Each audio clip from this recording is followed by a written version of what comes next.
3, 2, 1. Here we go!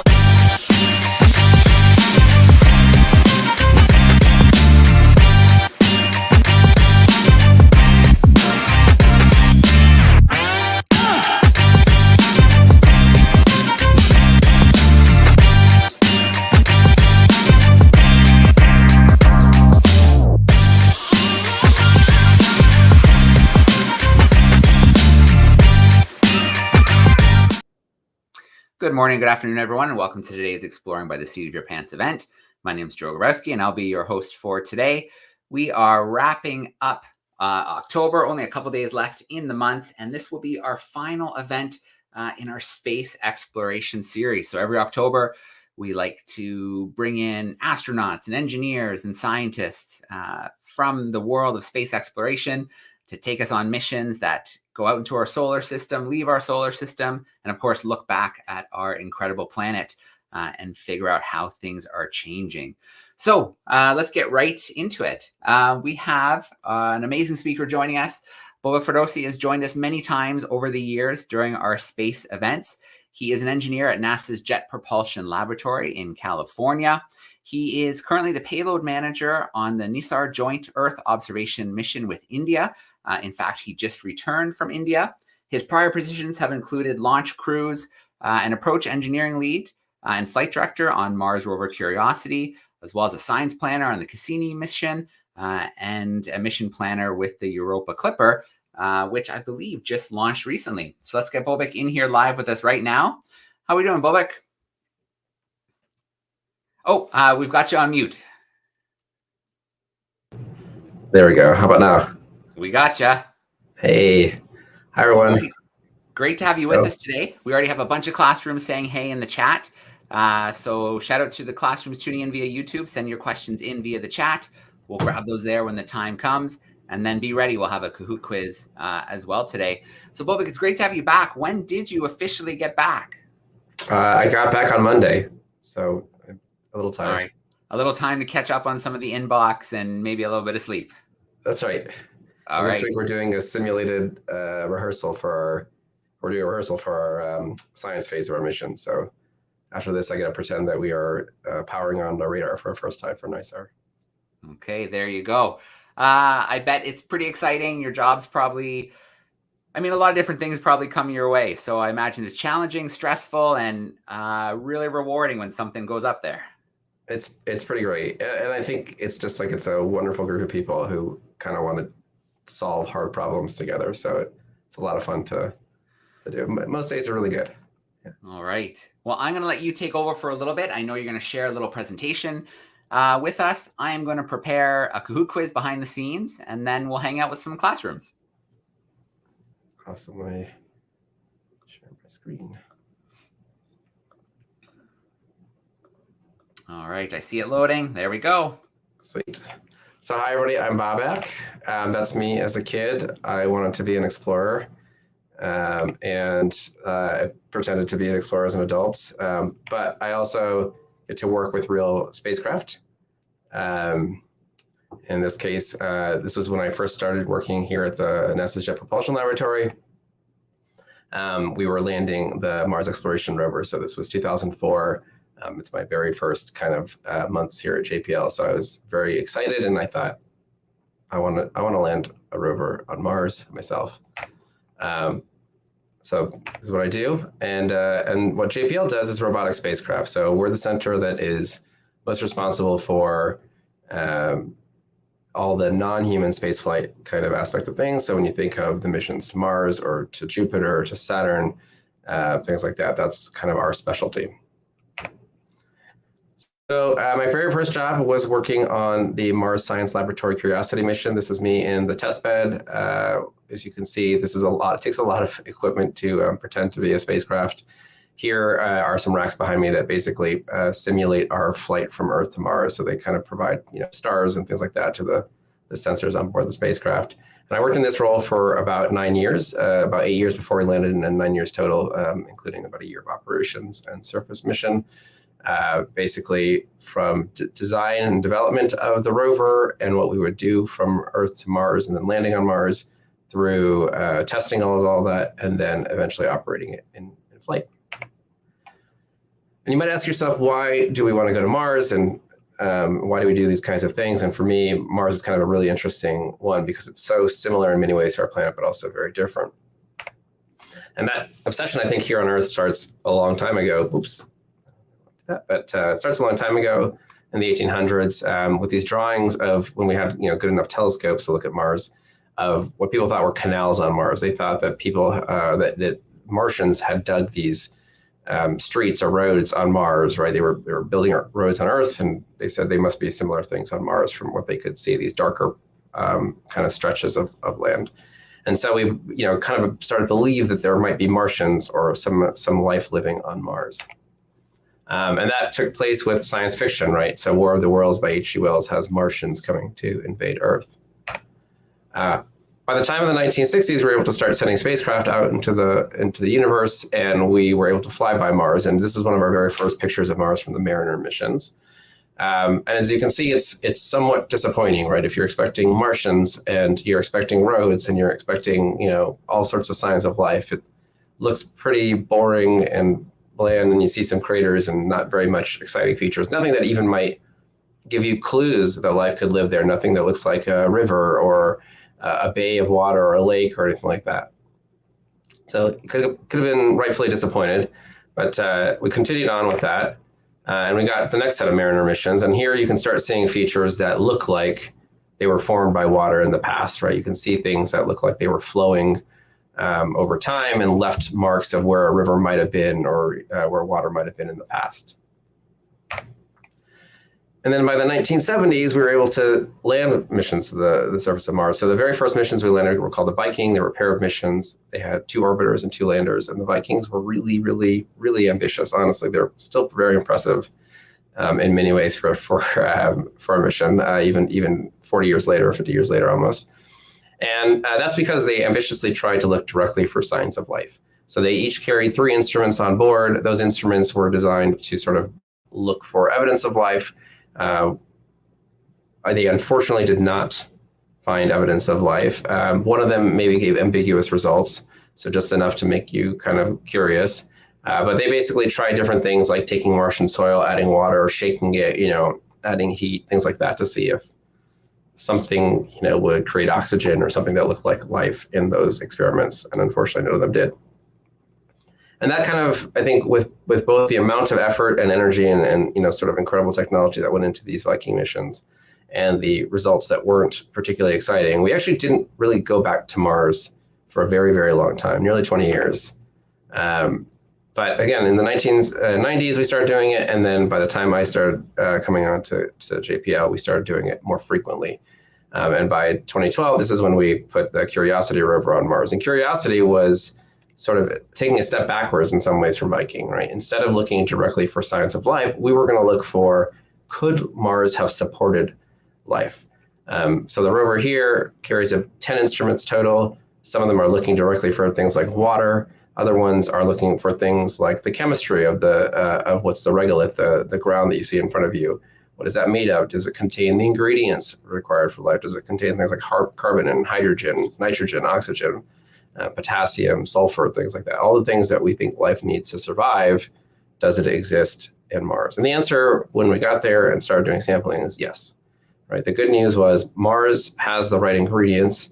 And certainly we from our analysis, from the way these things were formed, we were very confident that even in recent history, in the last few, I guess a couple billion years, recent history, there was a lot of water on Mars. So these ingredients had time to mix and to get diluted in water. So there was a chance that Mars could have supported life in the past. It may still support life, but it would not be on the surface where there's not enough water. I also work on a mission called NISAR. So this is some pictures of us building up NISAR now. I don't know why that picture is randomly in the middle, but we'll get back to NISAR in just a second. And here's one of my favorite pictures just from the Curiosity rover. I threw this in for good luck. This is a sunset on Mars, which I love because it's just a different color than the sunsets on Earth. And that's because the atmosphere is much more dusty. And the blue light that you and I see here in the daytime and the skies outside when it's sunny is scattered differently. So the Martian daytime looks a little bit more reddish, but because of that dust that's in the air, it scatters the blue light towards you when it's sunset. So you get like a blue sunset and more of an orange daytime. All right, let's talk a little bit more about the life thing, because I worked on a mission called Europa Clipper, which as Joe just mentioned, just recently launched a couple weeks ago. And Clipper is kind of taking the same steps that we understood about Mars. Let's look for habitability. Let's look for, could life be supported on this place before we look directly for life? Because I think knowing what ingredients there and how they interact and what it could look like could help us, inform our decision about what kind of life to look for. So let's talk about that. We'll build it up. So first we begin with water, right? We think that you need some sort of liquid medium for things to mix in, right? If it's all solids, if it's rocks of carbon or sulfur or whatever, that they're just not going to interact. So they're not going to get the chances to make some of the, the chemicals that make up you and me. We think you need energy, right? You need time for those things you need power energy going into it, right? To make those things react. Because to fuse different atoms or whatever together, it requires energy, and that would be something we need. We need that chemistry, right? So basically, do all the right ingredients other than water exist? Do the carbon and the hydrogens and things like that work? And finally, you need time, right? Enough time for all those things to mix and mingle, eventually forming something hopefully special like us. And we think that exists, not here at Jupiter immediately, but what Galileo discovered in the 1600s was that there were moons of Jupiter, and these little stars around the Jupiter he thought were stars initially, and realized that they were moving relative to Jupiter. This is what gave rise to our understanding of the orbits. And one of those little stars in his picture was Jupiter's moon Europa, and this is one of our images from Europa from the Galileo mission that flew around it in the 1990s. I think what is very striking to me when I look at this is, one, of course, you see these big fissures, cracks on the surface. But the other really interesting thing is, if you take a look at our moon or even Mars, you see a lot of craters. And a lot of craters tells you there's nothing that is resurfacing the planet, right? So if you look at the moon, there's no weather, there's no rain, there's nothing washing away the marks of craters over time. It looks full of craters. On Europa, you don't see a lot of craters, even though you would expect to.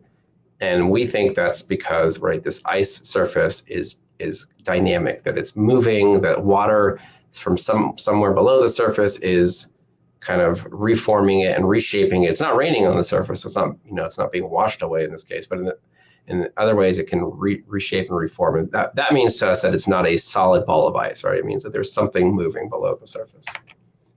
And what could cause that to go below the surface? Well, so here's Europa sort of sitting in its orbit around Jupiter. And what happens, oh, that's not what I want. That's all right.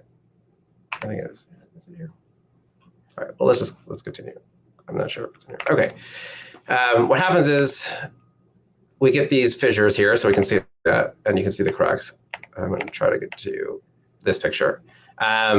So what happens is, as Europa goes around Jupiter, it's not perfectly circular. So it's getting a little bit more gravity at some times, so it's squishing it up, and then it goes away from Jupiter, and that allows it to sort of relax a little bit, and then it gets squished again, and then it relaxes a little bit. And that constant squishing and relaxing warms up Europa. And we think that warming up process is what's allowing the ice, what would be very, typically solid water ice at this distance from the sun, is actually warming it up and melting it, and creating this water layer that you see here, shown here in the kind of the blue. So there's an ice surface, we think. We think there's water below that, and then the solid core even further down. But that means that in many ways, we think Europa has those ingredients for life, right? We have materials like the chemicals that we want from the rocky soil that we have on Earth. We've got water, right? We've got a source of energy, which is this kind of squishing and relaxing, causing friction and heating. And this has been doing this for billions of years. So we think it's got all the right things. And so we designed a Europa Clipper mission here. This is an artist rendition, of course. We're not there at Europa yet, and we won't have a camera outside of it to take a picture of our own spacecraft, so that's always unfortunate. But we designed the Europa Clipper mission to help us understand that. Let's see if, and one of the interesting things about that is that we don't fly directly around Europa. And you might ask yourself, why wouldn't you just orbit Europa? If you're doing Earth science, you orbit Earth. If you're doing Martian science, you orbit Mars. And that's because Jupiter has got such a powerful radiation belt that most of our electronics would only survive for about a month or so in the orbit of Europa. And so what we have to do is we fly by Europa, and then we fly pretty far away from Jupiter for about 12 to 13 days before swinging back in towards Europa, doing another flyby of Europa, and then swinging away. And that gives us time to downlink all the data that we took, but it also makes sure that this mission only spends a month or so total in the worst of that Jupiter radiation environment. One of the other interesting things is that we've started taking images of Europa with the Hubble spacecraft, and you can kind of see at the south here, this area of kind of whiter than the background. And we think that's evidence of plumes on Europa. So something that might look like this, which is evidence of the water or water ice kind of being erupted into the surface like a volcano and shooting out. And the great thing is that with Clipper mission, we fly close enough to the surface of Europa that some of our detectors would sweep through this water ice and be able to detect it directly. So we might get direct evidence of things that are below the ice. Here's an example of that. We're also carrying some ice penetrating radars. So we carry this big radar system that allows us to sort of look at how deep the ice is, where that water ocean exists, and things like that. And total, there's about 9 instruments on here. There's particle sensors, there's UV spectrometers, looking at radar, we have cameras, all of these designed to help us sort of understand the environment that Europa exists in and those chemicals, ingredients, and the processes that are changing Europa. This is Europa being built here at JPL. This is it's about 6 months ago now at this point. So this is not the entire spacecraft. It's missing some of its key components. There's no solar arrays. There's no antenna for talking to Earth. But you can kind of get the sense of the size of this mission. It's a pretty big size kind of spacecraft overall. And this was our rocket launch just a couple weeks ago, launching out of Florida on a Falcon Heavy. And then we'll do this long flyby. So we'll basically sweep around. We fly by Earth actually once again, and then we'll gain some acceleration to head out to Jupiter. And Europa's not alone, right? We actually think that this Europa might be the first of many of these, but we think there's quite a few moons that could support sort of water below the surface. And so now we're talking about potentially doing that for more and more places, right? We're looking for life kind of in our neighborhood of the solar system. And as I mentioned, I'm now working on the NISAR mission. So this is an Earth science mission. What we have are 2 radars. Let me see if I can do this. But we have on the top here are these radar systems. They bounce signal off of this giant reflector. And we focus that energy down towards the Earth. And we can sort of, as we fly through space, we sweep that across. And that allows us to create these really high fidelity models of the surface of the Earth. Something down to the order of 1 centimeter, where we are basically able to resolve very small features, and we do this every 12 days. So the idea is that we can see very small changes to the Earth constantly and understand how is our Earth shifting and changing, right? What do the shorelines look like? Is ice melting in certain places? Do we see deformation of areas due to volcanoes or earthquakes? Things like that. And so we can kind of measure that down and try to understand what's kind of also changing our Earth. There's also plenty of agricultural benefits being able to resolve through this. We can actually really resolve water. And so we could start doing things like helping, farmers and other things like plant crops and decide how to plant crops and things like that. So that's it. That's my quick talk of things that I've done at JPL and things that we're working on. So I'll turn it back to you guys. Very cool. Thanks, Bobak. Yeah, such cool missions. I just saw an article the other day about Curiosity finding more evidence that, water on Mars and potential evidence of microbial life. I know sample return needs to happen and then we need to look at it, but it's really exciting that somewhere so far away we can find this evidence and we start piecing things together. I think it's really exciting that just, the hope for me that we're not alone in the universe. I really don't want to be one of one. Yeah. It's a lot of pressure.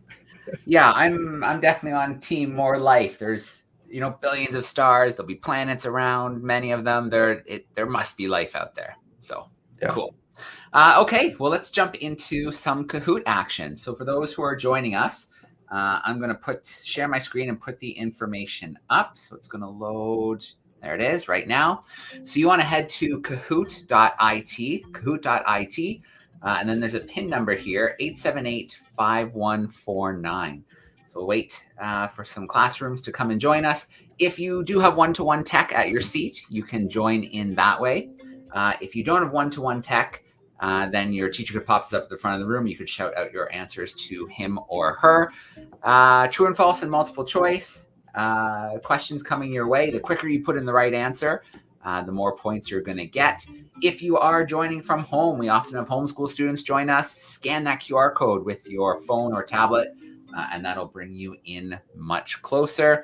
If you have questions ready, you can start to put those in via the chat.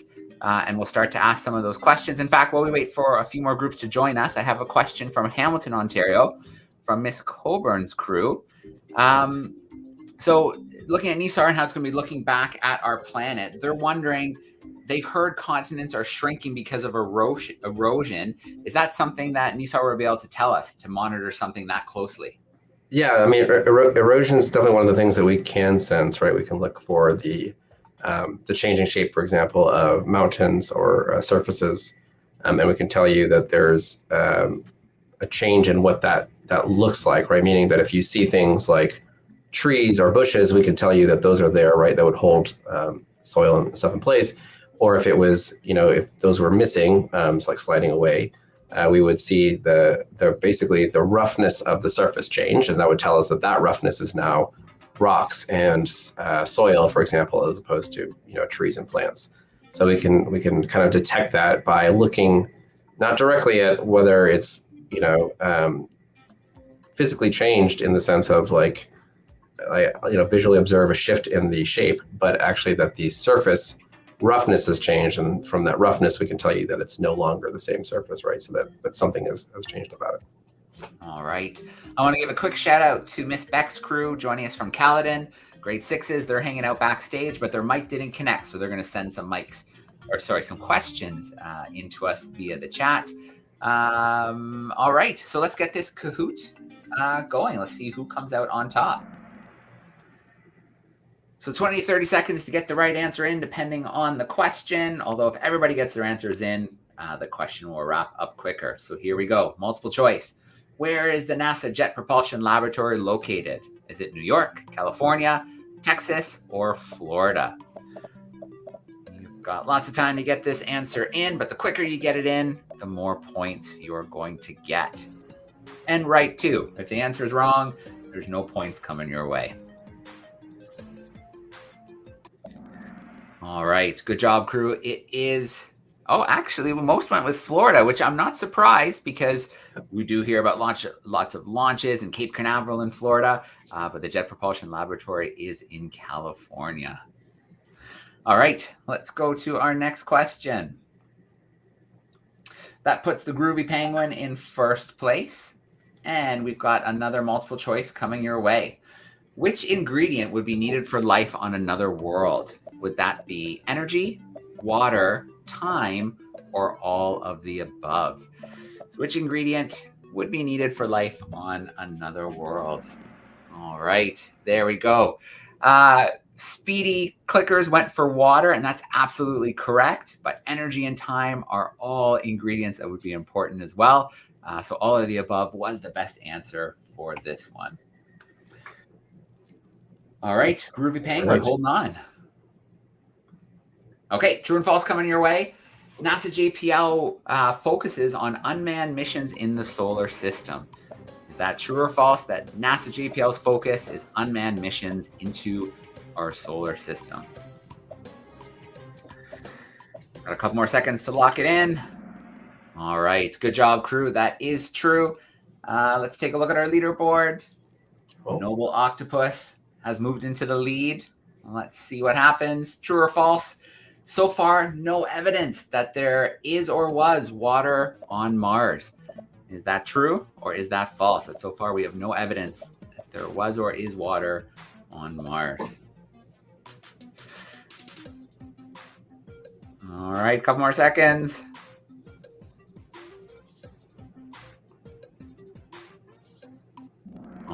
right. That is absolutely false. We found tons of evidence for water on Mars. In fact, I was just interviewing someone the other day.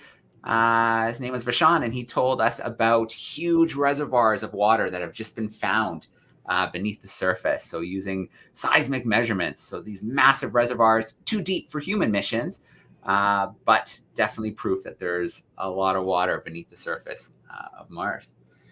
Okay, final question. The space stork, that's convenient. The space stork has taken the lead. Let's see what happens in our final question. Why do we think Europa has liquid water? Is it because it's really close to the sun? Because we can see the water with telescopes? Changing gravity and friction warms the ice? Or it's a trick question, it's way too far from the sun. A few more seconds to lock it in. Is it because it's really close to the sun, or we can see it with telescopes, the changing gravity, or it's a trick, it's way too far? All right, good job, crew. Most went with the changing of gravity and that pulsing, that friction. Very cool. Okay, let's take a look at our podium. Third place, we've got the Space Stork, a little drop down. In second, we've got the Noble Octopus. Do we have a new leader? Who has taken the lead? A Brave Sable swooped in at the last moment to take victory. So congrats to the class or the student, the Brave Sable. Very cool. All right. Well, look, let's get into some Q&A action. We've got lots of questions coming in via the chat. Keep them coming in. Ms. Beck's class, don't forget to use the private chat to send us in some of your questions as well. But let's get in on this action. So let's see. Okay. So Mr. Green's crew is hanging out with us, and they would like to know that if you're looking, well, it's a two-part question. So what potentially might life look like on a planet like Europa? And then they're wondering, could humans ever survive there? Good question. So the best thing that we can guess about Europa is probably that it's going to look like life at the bottom of our ocean floor. So if you've ever seen pictures, or you guys can pull up pictures of hydrothermal vents here on our ocean floor, there are sort of like these already alien-looking kind of squiggly creatures, microbial mats, right? Just kind of these flat, sheets of sort of microbes that bind together, right? So they're like kind of cohabitating. That's what we think most likely the life would look like underneath the surface of ice. I, of course, secretly hope there's whales. I just would love to see whales below the surface of Europa, but we're still a few years away from sending anything kind of to get below the ice. In terms of surviving on Europa, it's not very healthy if you're on the surface. It's too much radiation for us. But if you are able to send a mission that you could tunnel below the surface or below the ice a little bit, right into the ice, that ice is actually a very good protection. So you could live in sort of kind of Star Wars Hoth style, tunnels in the ice and potentially survive there. All right, very cool. Yeah, those space whales. Maybe that's what's causing some of the ejection that we're seeing. That's right. From Europa. Who knows? That's why we're going. All right. Let's see. Dalewood Public School. They would like to. They're working on data collection in their classroom. So they're wondering what tools are really important for you to record data and store data in the work you do. Okay. I just use a normal laptop for the most part. But for the spacecraft, we kind of have a couple of really interesting things, right? So as I mentioned, Europa Clipper is doing these flybys of Europa, right? We're basically just going to spend only a day or so at very close approach to Europa, and then we spend nearly 2 weeks away from Europa. And one of the reasons we can do that is we use a large memory storage device that is kind of shielded from the radiation, because that radiation actually will change zeros to ones and ones to zeros, and so your data would be useless if you didn't protect it. But it needs to be large enough that we can actually gather all this data that we take very intensely over one day, and then have the next 2 weeks to downlink it. So it's what we call a bulk data storage. And then NISAR, because we're close to Earth, we can send lots of data. We have a massive solid state recorder, and that's basically the kind of device that you would see inside of an airplane, usually for black box recording, where it can record multiple data sources at very high rates all at once. So, for us, that it's a lot of radar data, but it's also a lot of GPS data and things like that help us know exactly where we are over the Earth. And we store up to 12 terabits on there at a time, but like daily, we'll downlink somewhere on the order of 35 terabits of data a day. So it's kind of very unfair in the sense that we basically will downlink in one day of NISAR. Well, it will take Clipper an entire mission to downlink at best. So it's a little very different when you're close to Earth. So those are the big sort of recording devices that we use. And then the sources of data really vary what you're trying to do, right? Like I said, for NISAR, we're doing radars. There's 2 radars on board. They generate a lot of kind of signal and noise data. And then, for something like Europa, we've got things like cameras. So they're, recording what we're familiar with, video, multiple images that you could turn into a video, or things like particle counts, right? How many particles of what length do I see? And each of those can kind of record things. Spectrometers will record the wavelengths that we're seeing over time.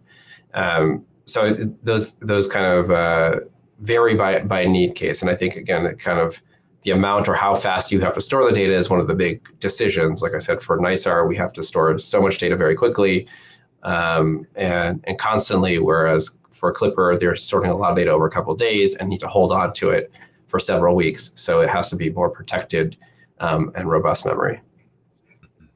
All right. So I want to give a shout out to Sophie. Sophie's in Iran. She's saying hi in the chat. So great to have you with us today, Sophie. And don't be shy. Send us in a question if you have one today. So next question I have here is from a class in Florida. And they're curious about how long on average do you spend on the different projects or missions that you work on? Oh, great question. So I spent, like I said, about 9 years on Curiosity. I spent a year on Cassini. I spent 3 years on Clipper. And I am about to have, I think in the next weeks or two, it'll be about 7 years on NISAR. So that averages what, like 5 to 6 years a project. I love being on projects as long as I kind of can be. Sorry, let me ignore that call. And so I like to spend, to see them from their kind of origin to their, to the point they've launched and they're starting to get data and things like that. So that's typically, most of the missions are at least 5 years between those things, but most of them are probably close to a decade. And then if you think about Clipper, right, even though we just launched, it's almost another 5 years or so, at least before we get to Jupiter. So if you decided to stay till the science phase, for example, it's even longer. All right. Mrs. Clark's crew is hanging out with us in New York, and they must have watched the other day we had an event where we had someone from Psyche join us and talk about that project. And they're wondering if you did anything or know any of the members working on that team. I do. I mean, so it's a small world, of course, but also many of us, like I said, I worked on multiple missions here at JPL. So a lot of us know each other, but yeah, turns out some of my very closest friends working on Psyche. I was at their house on Sunday having dinner.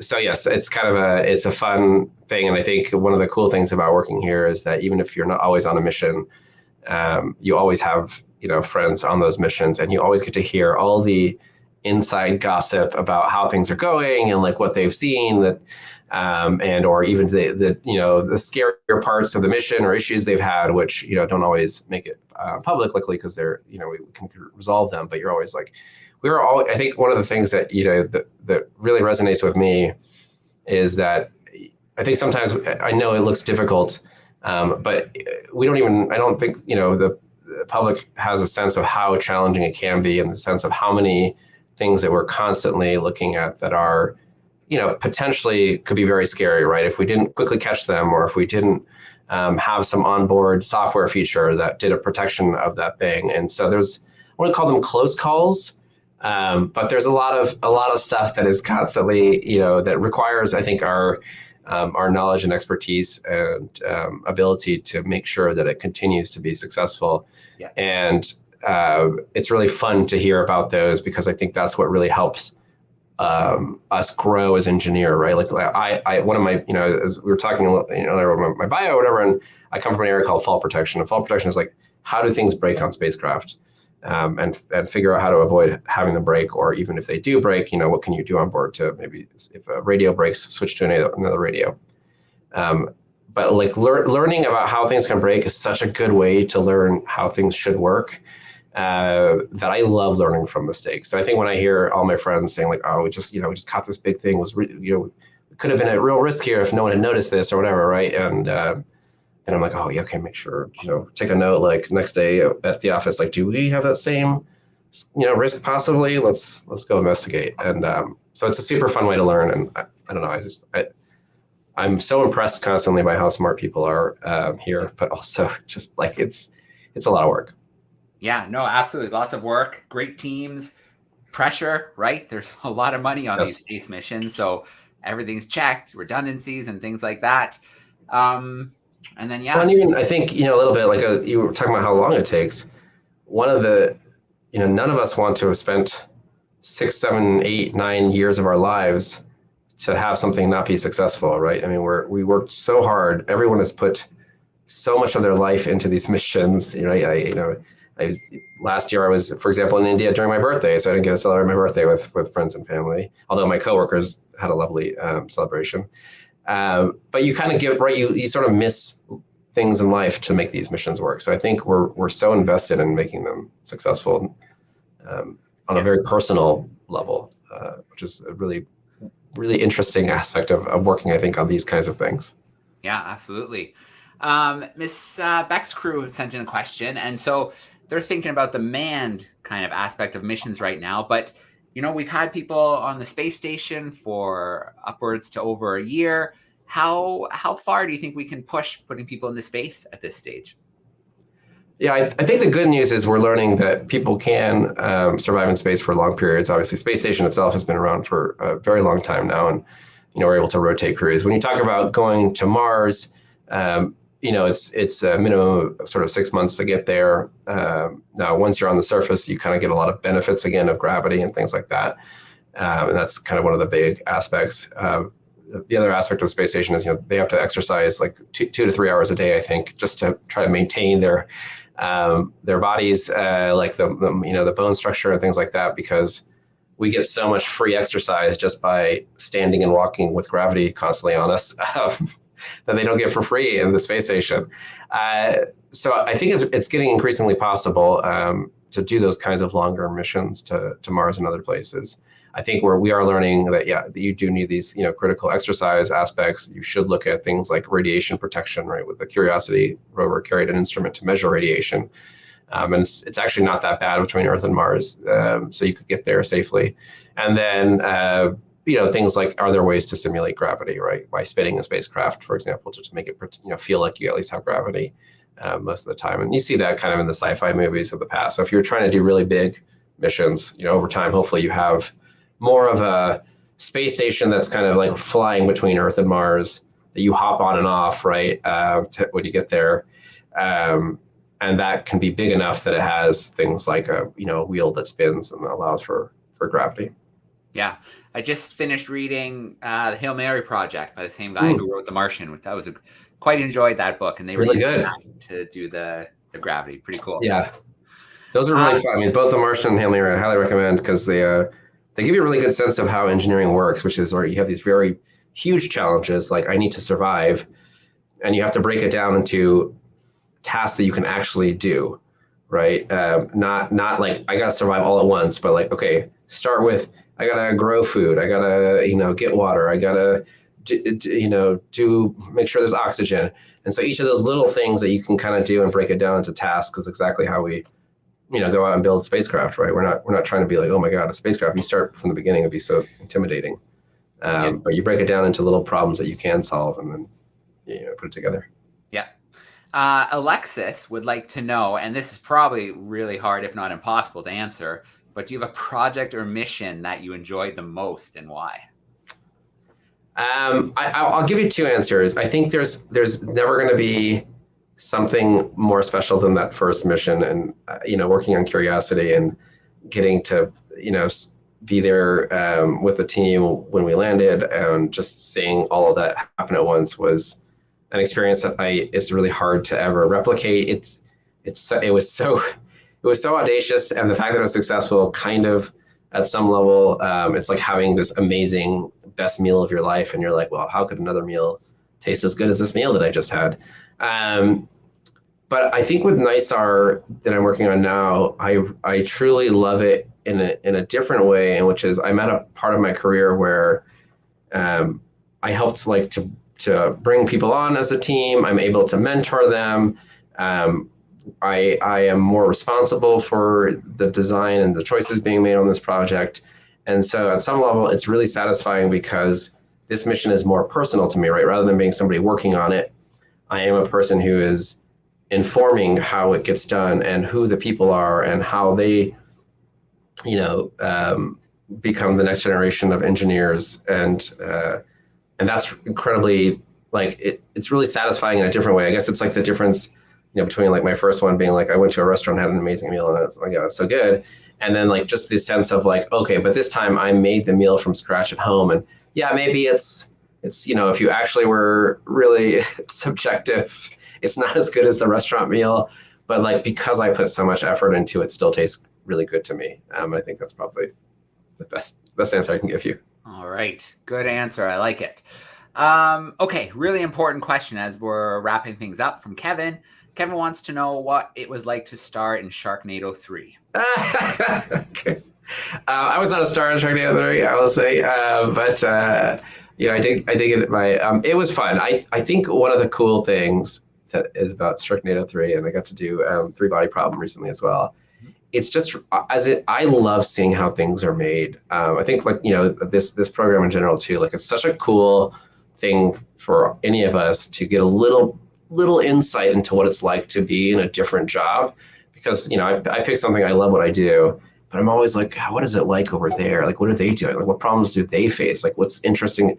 And I think it's super fun. So Sharknado for me was like seeing a movie set and like looking at the fake space shuttle that we had, right? And like how parts of it are designed just for cameras. Right, like it's not, it's a space shuttle. It's supposed to look like a space shuttle, but also there's no windows because you need to be able to put cameras where the windows would be, or watching like the different technologies they use, right? The jibs, which are kind of like the crane shots that they do, and like looking at how they do that, right? Because the camera is really far away. How do you make sure it stays balanced and doesn't just fall over where the camera is, right? And there's counterweights, and the guy is adjusting the counterweights to make sure they can do the motion of the crane and things like that. And I don't know, like as an engineer, I love that, but I think it's just everybody's job has something really cool in it. And so one of the great things in life for me is just to go get these opportunities to talk to people, but that could be also on an airplane, like you could just be on an airplane with somebody next to them and ask them what they're doing, and they probably have at least something really interesting to say. Yeah, absolutely. Bobak, thank you so much for joining us today, for wrapping up our space exploration month. You're always so generous with your time to hang out with the students. We really appreciate it. A shout out to our classrooms today. Thank you for all the great questions. It's always great to have you with us. There'll be a bunch more tuning in afterwards as well. And good luck as the end date for NISAR approaches, the launch date. And I'm sure there'll be a heck of a lot of things that come up in between now and then. But good luck with everything. And thanks so much for being with us. Thank you, guys. I hope you guys love space as much as I do. All right. Thanks, everyone. Okay. We're going to sign off for today.